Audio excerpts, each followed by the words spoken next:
من الشيطان الرجيم. بسم الله الرحمن الرحيم. كذب أصحاب الأيكة المرسلين إذ قال لهم شعيب ألا تتقون إني لكم رسول أمين فاتقوا الله وأطيعون وما أسألكم عليه من أجر إن أجري إلا على رب العالمين.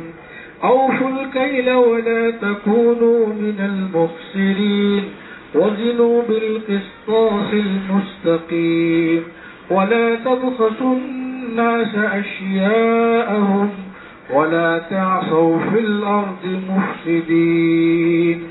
صدق اللہ العظیم. گزشتہ کل وعدہ کیا تھا کہ حضرت شعیب علیہ السلام کی قوم میں جو برائیاں، جو کمزوریاں پائی جا رہی ہے، جس کے نتیجے میں انہیں ہلاک اور برباد کر دیا گیا تھا، اس پر کچھ روشنی ڈالیں گے. کل ہم نے بتلایا تھا کہ انبیاء علیہم السلام ہمیشہ دو چیزیں لے کر آتے ہیں، مبشرین و منذرین. ایک تو بشارت سنانے کے لیے، مطلب یہ ہے کہ اگر اس روئے زمین پر اللہ کے احکام کے ساتھ زندگی گزارو گے، یعنی اپنے آپ کو مقید کر لو گے، نفسانی خواہشات سے آزاد کر کے شریعت کے تابع ہو کر زندگی گزارو گے، مبشرین، تو اللہ تمہیں بشارت دیتے ہیں. وبشر الذین آمنوا ان لہم جنات.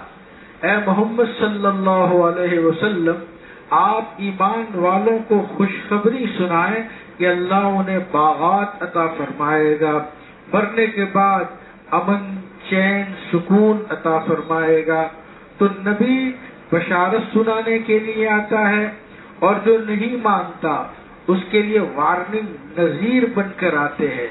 نذیر کا معنی یہ ہے ان کو بتلایا جاتا ہے کہ ابھی تم سکون کے ساتھ رہتے ہو، لیکن آنکھ بند ہونے کے بعد تمہیں سکون میسر نہیں ہوگا. اللہ کے عذاب کا، اس کے غضب کا سامنا کرنا ہوگا، اور جو کچھ کیا ہے اس کا خمیازہ بھگتنا پڑے گا.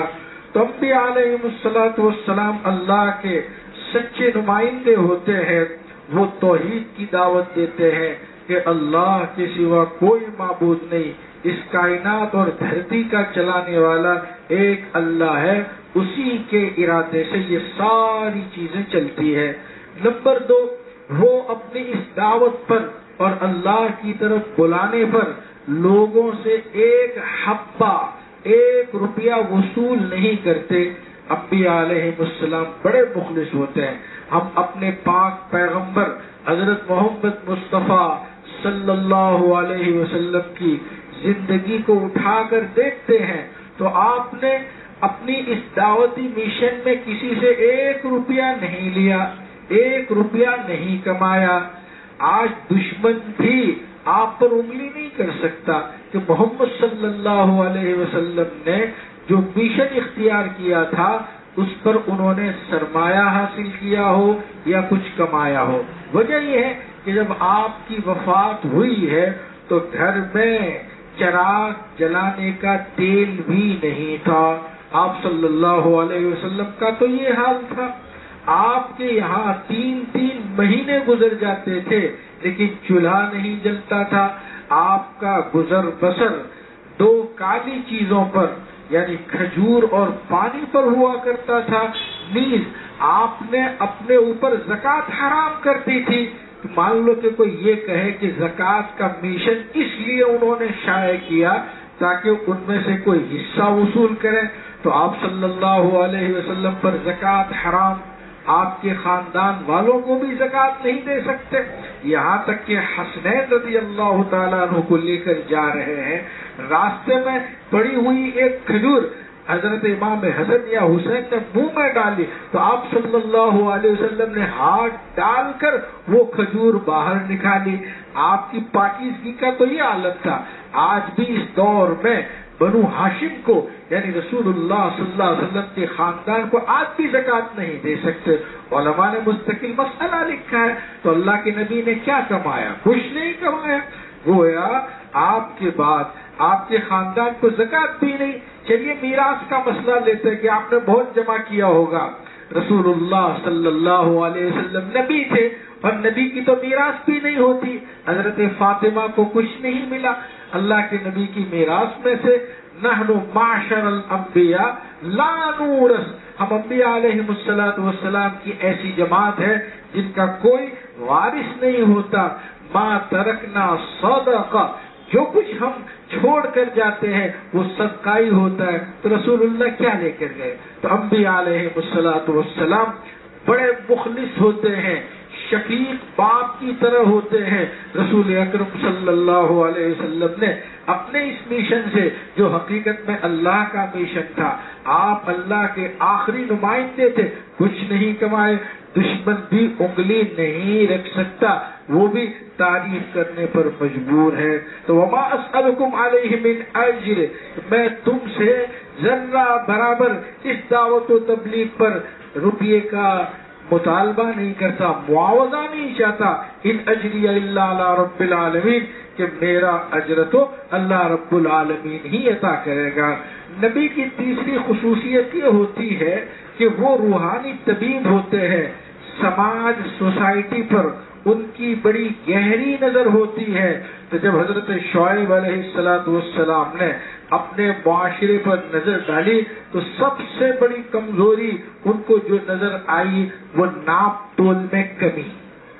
یعنی کوئی گاہک مثلا 1 کلو، فار ایگزامپل سمجھانے کے لیے کہہ رہا ہوں، 1 کلو آٹا لینے کے لیے آیا تو 900 گرام دے رہا ہے.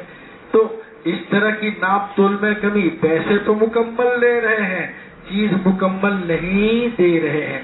قرآن کریم میں ایسے لوگوں پر بڑی تباہی ہے. اللہ تعالیٰ ارشاد فرماتا ہے وَيْلٌ لِّلْمُطَفِّفِينَ الَّذِينَ إِذَا اكْتَالُوا عَلَى النَّاسِ يَسْتَوْفُونَ وَإِذَا كَالُوهُمْ أَوْ وَزَنُوهُمْ يُخْسِرُونَ أَلَا يَظُنُّ أُولَٰئِكَ أَنَّهُم مَّبْعُوثُونَ لِيَوْمٍ عَظِيمٍ يَوْمَ يَقُومُ النَّاسُ لِرَبِّ الْعَالَمِينَ. اس سورت کا نام ہی سورہ مطففین ہے. مطففین کا مطلب ہی ناپ تول میں کمی کرنے والے، جو سامان اڑا دیتے ہیں، پچھلے دروازے سے بیچ دیتے ہیں. بہت سے نوکر جو کام کرتے ہیں مثلا بڑی بڑی کمپنیوں میں، تو کمپنی کا مال پیچھے سے ہی وہ بیچ دیتے ہیں اور سستی بک جاتی ہے. بہت سے لوگ سوال پوچھنے آتے ہیں کہ مولانا فلاں صاحب اس فلاں کمپنی میں کام کر رہا ہے، ہم بازار میں جاتے ہیں تو مثلا اس کا 100 روپے ریٹ ہے اور وہ ہم کو 75 میں دے رہا ہے، کیا ہم لے لیں؟ بھائی یہ تو چوری ہوئی. چوری کے مال کا وہ مالک ہی نہیں بنا. جب مالک نہیں بنا تو آپ ان کے پاس سے وصول نہیں کر سکتے، تو پچھلے دروازے سے یہ ساری چیزیں ہو جاتی ہے. تو یہ گندگی آج بھی پائی جا رہی ہے. تو اللہ فرماتا ہے وَيْلٌ لِّلْمُطَفِّفِينَ، تباہی ہے، بربادی ہے، ہلاکت ہے ناپ تول میں کمی کرنے والوں کے لیے. اِذَا اكْتَالُوا عَلَى النَّاسِ يَسْتَوْفُونَ، جب اپنی چیز لوگوں سے لیتے ہیں تو بہت دھیان دیتے ہیں، جھکتا تول اور تھوڑا ڈال. تو جب اپنی باری آتی ہے نا تو لوگوں سے یستوفون، پورا وصول کرتے ہیں. لیکن جب ان کی باری آتی ہے وَإِذَا كَالُوهُمْ أَوْ وَزَنُوهُمْ يُخْسِرُونَ، جب وہ تول کر دیتے ہیں تو ڈنڈی مارتے ہیں. بہت سی جگہ پیٹرول پرانے جاتا ہے، ڈائریکٹ ایک اڑ ہی جاتا ہے کہ نہیں؟ ایسا سیٹنگ کرتے ہیں کہ وہ ڈائریکٹ سیدھا ایک پوائنٹ اڑ جایا کرتا ہے. خیر مسلمانوں میں یہ چیز نہیں. اللہ کا شکر ہے جن کے دلوں میں اللہ کا ڈر ہے، جن کے دلوں میں اللہ کا خوف ہے، وہ تو پورا دیتے ہیں. لیکن جن کے دل میں اللہ کا ڈر نہیں، ذرا موقع ملا تو چوس لیا اور ڈنڈی مار لی. ان کو معلوم نہیں ہے کہ یہ حرام چیزیں جمع کر رہے ہیں. تو وَإِذَا كَالُوهُمْ أَوْ وَزَنُوهُمْ يُخْسِرُونَ، جب وہ وزن کر کے دیتے ہیں نا تو ڈنڈی مارتے ہیں. أَلَا يَظُنُّ أُولَٰئِكَ أَنَّهُم مَّبْعُوثُونَ، ان کو معلوم نہیں، ان کو یقین نہیں کہ اللہ کے سامنے وہ کھڑے کیے جائیں گے، اللہ رب العالمین کے سامنے ان کو کھڑا ہونا ہوگا، اور وہ اللہ بہت بڑے ہیں جن کے سامنے جواب دینا ہوگا۔ تو حضرت شعیب علیہ السلام کی قوم میں یہ چیز پائی جاتی تھی کہ ناپ تول میں کمی کرتے تھے۔ آج کل بہت سے لوگ نقلی دوائیں بیچتے ہیں، یہ کیا ہوا؟ ناپ تول میں کمی تو ہوئی۔ آپ پیسے دے رہے ہیں 100 روپے کی گولی مثال کے طور پر، اب وہ بازار میں جو نقلی دوائیں ہوتی ہے نا 30 والی 40 والی، پے پورا کر رہے ہیں، 100 روپے دے رہے ہیں، اور وہ 30 روپے والی دوا دے رہے ہیں آپ کو، جس کا کوئی اثر ہی نہیں ہو رہا، الٹا اثر ہو رہا ہے۔ لوگوں کی کڈنیوں کے ساتھ اور لوگوں کے گردوں کے ساتھ، ان کی صحت کے ساتھ کھلواڑ کیا جا رہا ہے۔ اللہ رب العالمین کے سامنے جواب دینا ہوگا۔ نیز بہت سے لوگ کریانہ کی دکانیں ہوتی ہے جس میں ساری چیزیں ملتی ہیں، اب اس میں بھی مشرن کر کے دیتے ہیں، ملا کر دیتے ہیں، تیل میں بھیج کر کے دیتے ہیں، یہ بھی صحیح نہیں ہے۔ پیسے پورے لیے جا رہے ہیں اور چیز کم دی جا رہی ہے، جو اسٹینڈرڈ ہونی چاہیے وہ نہیں دی جا رہی ہے۔ گھی میں ملاوٹ ہے، تیل میں ملاوٹ ہے۔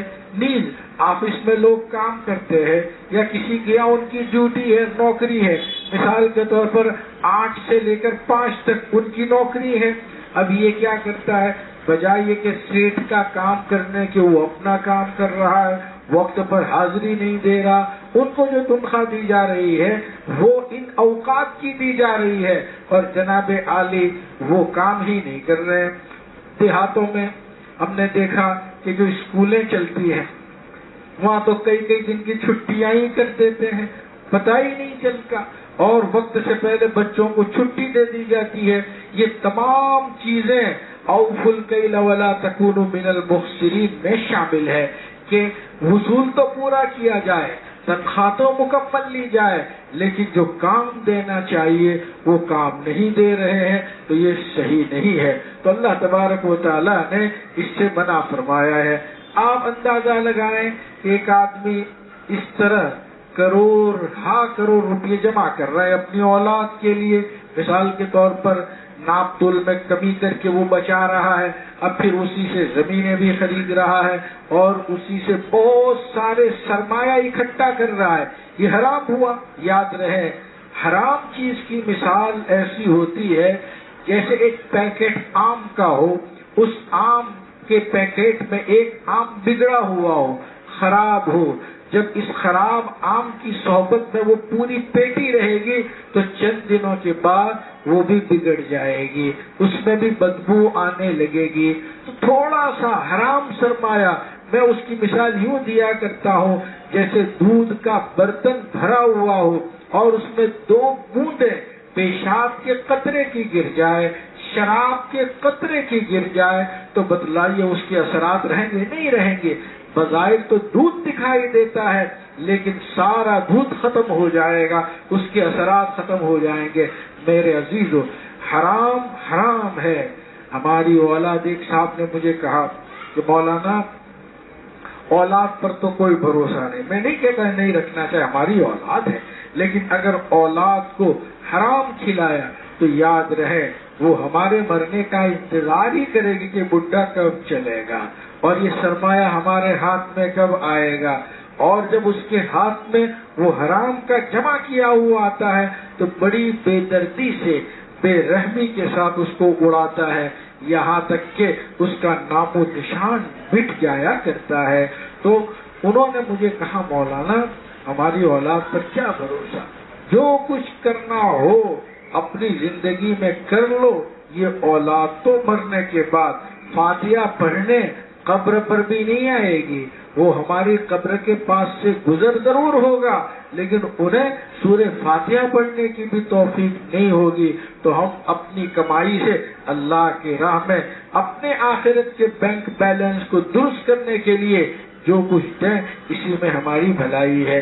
تو اب حرام کا جب سرمایہ جمع کرے گا تو علماء نے لکھا ہے کہ حرام لقمے کا اثر سب سے زیادہ یہ ہوتا ہے کہ اللہ تبارک و تعالی عبادت کی لذت، حلاوت اور مٹھاس اس سے چھین لیتے ہیں، اب وہ نماز پڑھتا ہے مزہ نہیں آ رہا، تلاوت کرتا ہے لطف نہیں آ رہا، اس کا ذہن باہر ہوتا ہے کہ جلدی نماز پوری ہو، میں جلدی سے باہر نکل جاؤں اور اپنے کام میں مشغول ہو جاؤں، تو دل ہی نہیں لگتا۔ جو جذبات ہوتے ہیں وہ جذبات ختم ہو جاتے ہیں اور سفلی جذبات پیدا ہوتے ہیں۔ دارالعلوم دیوبند کے صدر مدرس حضرت مولانا محمد یعقوب صاحب نانوتوی رحمۃ اللہ علیہ نے اپنا واقعہ بیان کیا ہے۔ میں یہ کہنا چاہتا ہوں کہ حرام کے اثرات کس حد تک ہوتے ہیں۔ انہوں نے کہا کہ ایک صاحب نے ہماری دعوت کی، دعوت میں کھانا مشتبہ تھا، ان کا لقمہ حلال نہیں تھا، تو 40 دن تک مجھ پر یہ اثر رہا کہ یہی خیال آتا تھا کہ میں اپنا منہ کالا کروں، یعنی کسی خاتون سے زنا کر لوں، کسی خاتون کے ساتھ سو جاؤں، یعنی گناہوں کے جذبات حرام سے پیدا ہوتے ہیں۔ اس کے بالمقابل اگر آدمی عقل حلال کا خیال رکھتا ہے تو اللہ تعالیٰ ان کے دل میں ایک نور پیدا کرتے ہیں، نورانیت اس کو ملتی ہے۔ حضرت نانوتوی رحمۃ اللہ علیہ فرماتے ہیں کہ ایک کاشتکار ہر سال ہماری دعوت کرتا تھا، اب وہ تو غریب آدمی تھا، روزانہ اپنی کمائی سے 1 پیسہ جمع کرتا تھا، 365 دن یعنی سال بھر روزانہ وہ 1 پیسہ بچاتا تھا، اور جب اتنا سرمایہ ہو جاتا کہ 2-4 کی وہ دعوت کرتا تو ہم علماء دیوبند کی وہ دعوت کرتے تھے۔ جب ہم جاتے تھے تو کھانے کے بعد وہ لذت، وہ نور، وہ مٹھاس، وہ حلاوت، وہ انابت، وہ پاکیزگی کا احساس ہوتا تھا، ایسا لگتا تھا کہ اللہ کے سامنے سجدے میں سر رکھ کر رات گزارتے۔ یہ حلال کمائی کے اثرات ہوتے ہیں۔ اس کے بالمقابل حرام کمائی کے اثرات، خود بھی صحت ٹھیک نہیں رہتی اور گھر میں آپس میں جھگڑا، انتشار، فساد۔ آپ آج بھی ایک میں عام بات کہہ رہا ہوں، آپ دنیا پر نظر ڈالیں، جن کے یہاں حلال و حرام کا اہتمام نہیں ہوتا، ان کے یہاں کتنے جھگڑے ہیں۔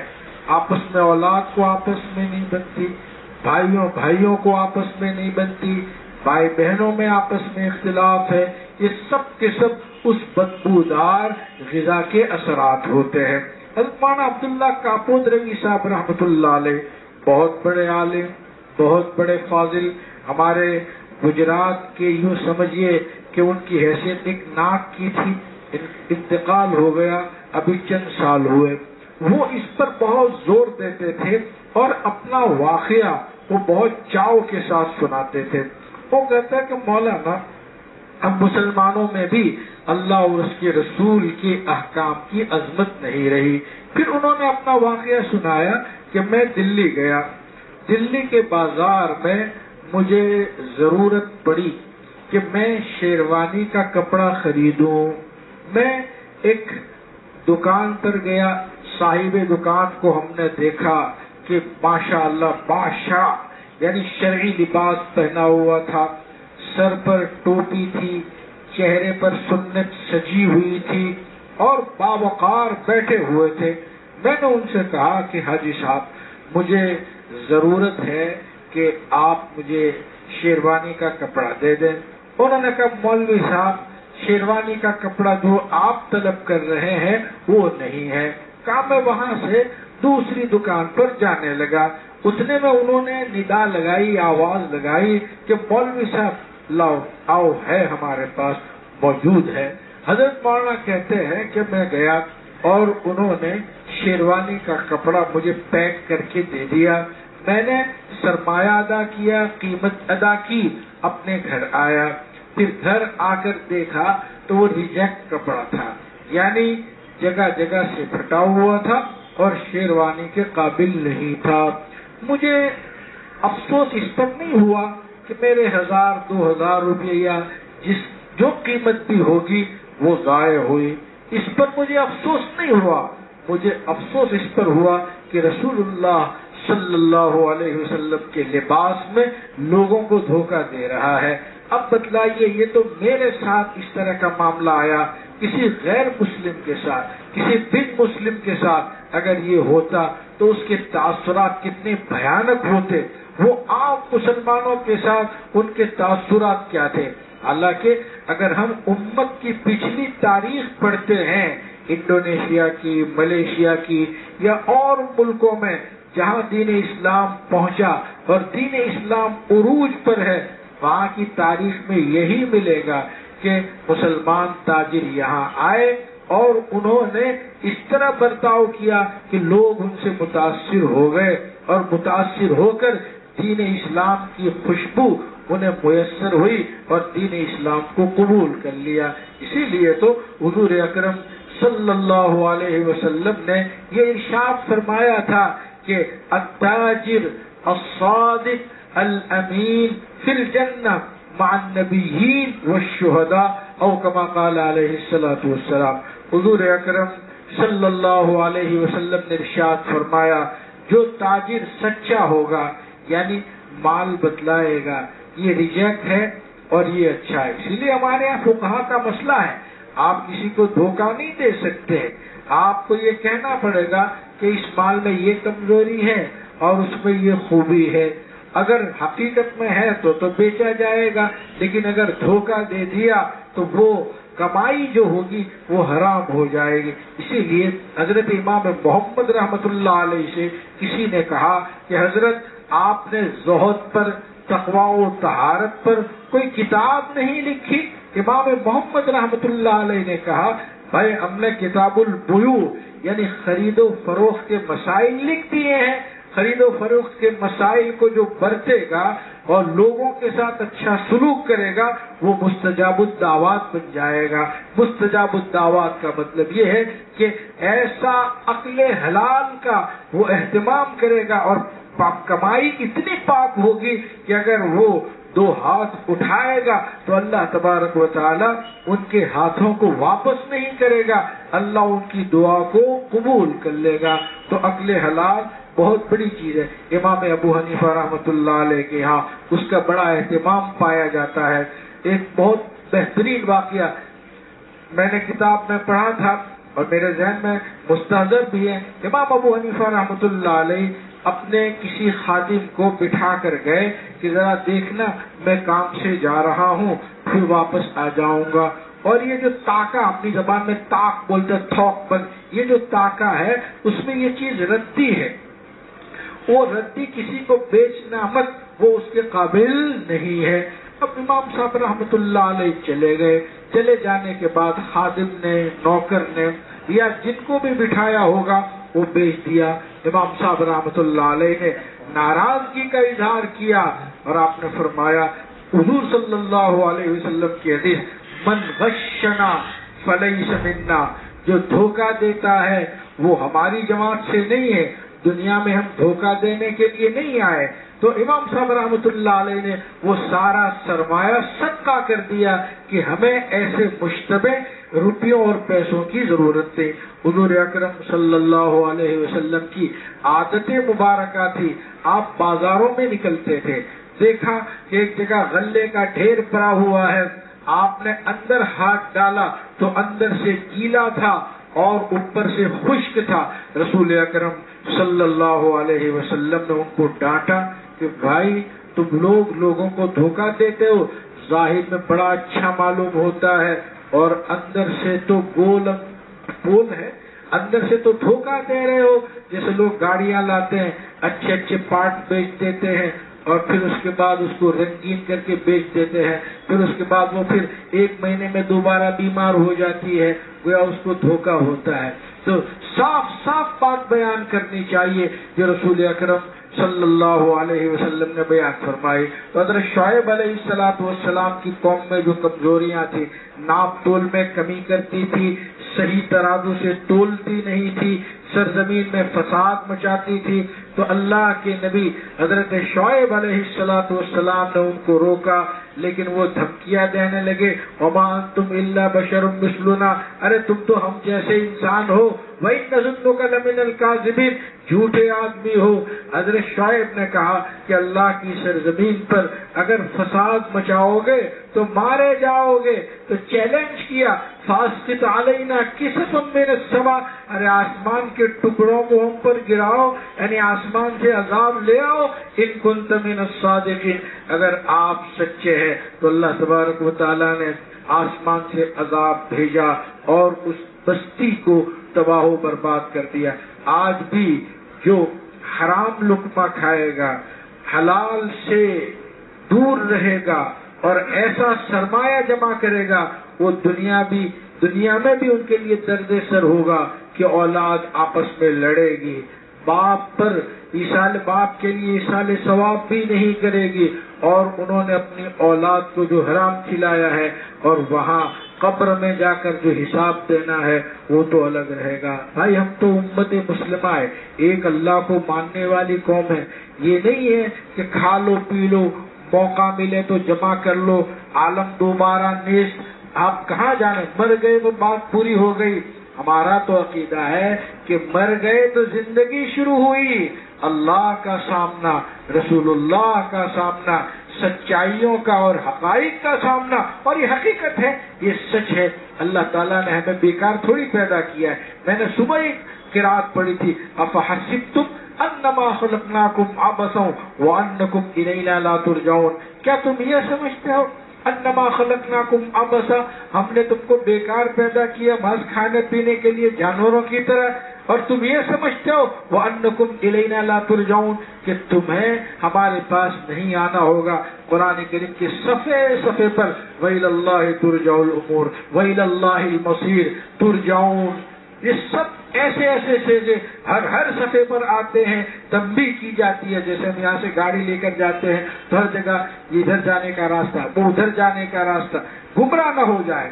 ایسے ہی ہر صفحے پر یہ ہے کہ اللہ کو جواب دینا ہے، اللہ کے سامنے پیشی ہے، قبر میں جانا ہے، قبر سے اٹھنا ہے، یہ سچائیاں ہے۔ جو ایک نبی امی جن کو اپنا نام لکھتے نہیں آتا، جو لکھے پڑھے نہیں تھے، اس نبی امی پر اس سچی کتاب میں یہ حقائق اتارے گئے ہیں۔